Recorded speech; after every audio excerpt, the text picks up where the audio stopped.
Members అయినటువంటి polytechnic college లెక్చరర్లందరూ కూడా నా యొక్క వాళ్ళు ఇక్కడికి హాజరైనటువంటి పిల్లలందరూ కూడా నా ఆశీస్సులు.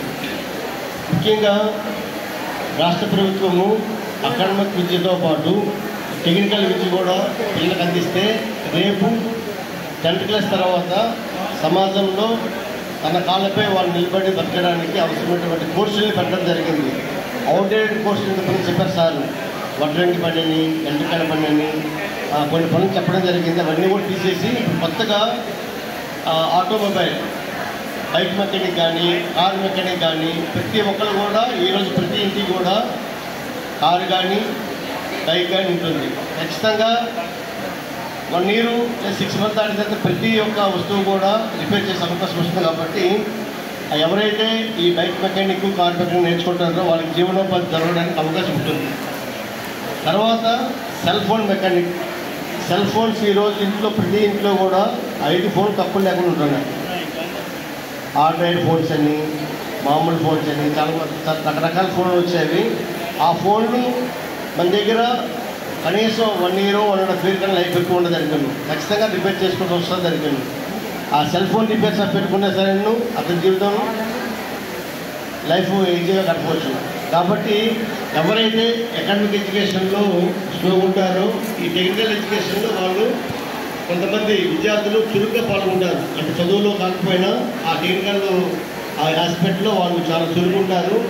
ఆ యొక్క చురుకుదలను గుర్తించి వాళ్ళకి కావాల్సినటువంటి సదుపాయాలు కల్పించినట్లయితే రేపు వాళ్ళు మేక్ ఇన్ ఇండియా అని చెప్పేసి కేంద్ర ప్రభుత్వం, రాష్ట్ర ప్రభుత్వము చిన్న చిన్న యూనిట్లు పెట్టి మనకి ఏమైనా కొత్త రకాలైనటువంటి సామగ్రిని కానీ లేదంటే పరికరాలని తయారు చేసి మనం వాటిని అటెండ్గా తీసుకున్నట్లయితే మీరు చిన్న సైజు ఒక కంపెనీ పెట్టుకోవడం కూడా ఆస్కారం ఏర్పడుతుంది. అంటే లైఫ్ కానీ లేదంటే ఏదైనా పని కానీ చిన్నగానే మొదలవుతుంది కనుక అది అంచనంతకు ఎదిగి మీరు అదృష్టంగా ఉన్నట్టుగైతే ఖచ్చితంగా మీరు మంచి కంపెనీ ఏర్పాటు చేసి మంచి ఎంటర్ప్రెన్యూర్గా కూడా మీరు ఎదగవచ్చు. కాబట్టి పిల్లలందరూ కూడా జాగ్రత్తగా మీ లైఫ్ ప్లాన్ చేసుకుని పూర్తించే ఇప్పుడు ఏజ్ ఏంటంటే హోంవర్క్ దశ నుంచి టీనేజ్లో వెళ్తున్నారు మీరందరూ కూడా. అంటే లైఫ్ గురించి మీరు ఆలోచించండి. మేము లైఫ్లో అంటే తల్లిదండ్రుల దగ్గర నుంచి మీరు కోరుకునేది ఏంటంటే 10th class, ఇంటర్మీడియట్, డిగ్రీ వరకే మిమ్మల్ని వాళ్ళు ఆదుకుంటారు. అంటే ఫైనాన్షియల్గా. తర్వాత మీరు మీ కాల్పని మీరే నిద్రపోవాలంటే ఖచ్చితంగా ఈ యొక్క కోర్సు పనికి వస్తాయి. కాబట్టి అందరూ కూడా అప్రెల్ కానీ లేదంటే బైక్ మెకానిక్ కానీ, సెల్ ఫోన్ మెకానిక్ కానీ, ఇలా కంప్యూటర్ కానీ, అలాగే టీవీ రిపేరింగ్, ప్రతి ఇంట్లో కూడా టీవీలు ఉంటాయి. టీవీ రిపేర్ కానీ వచ్చినట్టుగైతే చాలా డిమాండ్ ఉంటుంది. ఎవరికి కూడా నేర్చుకోవడానికి అవకాశం ఉంటుంది.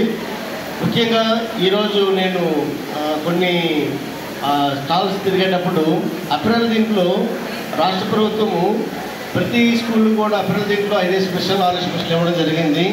అది మంచి విషయమే. కానీ అవి రిపేర్ వచ్చేటప్పుడు రిపేర్ చేసుకోవడానికి మాకు సరైనటువంటి బడ్జెట్ లేదని చెప్పడం జరిగింది.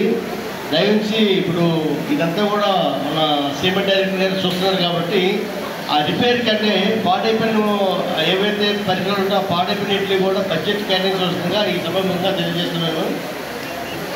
సో అవి కూడా మీకు ఇవ్వడం జరుగుతుంది. మీరు ఎవరైతే ఏ స్కూల్లో అయితే అక్కడ ఉంటామో ఆ రిపేర్ల పైన మాకు లెటర్ పెట్టడానికి సమగ్ర శిక్షకి మేము ఖచ్చితంగా బడ్జెట్ తెప్పించి మీకు ఫైనాన్స్ పరంగా మీకు ఆదుకొని వాటిని మళ్ళీ పనిచేసేట్టుగా ఏర్పాటు చేస్తాము. అందరూ కూడా ఈరోజు ఇంతమంది 450 స్టూడెంట్లు పాల్గొని దిగ్విజయంగా ఈ యొక్క ప్రోగ్రామ్ని మీరంతా కూడా చేసినందుకు మీకు అందరూ ధన్యవాదాలు తెలియజేస్తున్నాను. అలాగే మా సమగ్ర శిక్ష స్టాఫ్ నుంచి రాత్రి నుంచి కష్టపడి ఏర్పాట్లన్నీ చేయడం జరిగింది. అలాగే మధ్యాహ్నం భోజనం పెట్టడం జరిగింది, అలా టిఫిన్ కూడా పెట్టడం జరిగింది. ఈ యొక్క ప్రోగ్రామ్కి విజయవాడ నుంచి డైరెక్టర్ గారు కూడా రావడం మాకు ఎంతో ఆనందంగా ఉన్నది. సో ఈ అవకాశం అందరూ కూడా ధన్యవాదాలు తెలియజేస్తూ ముగిస్తాను. జై హింద్. Thank you.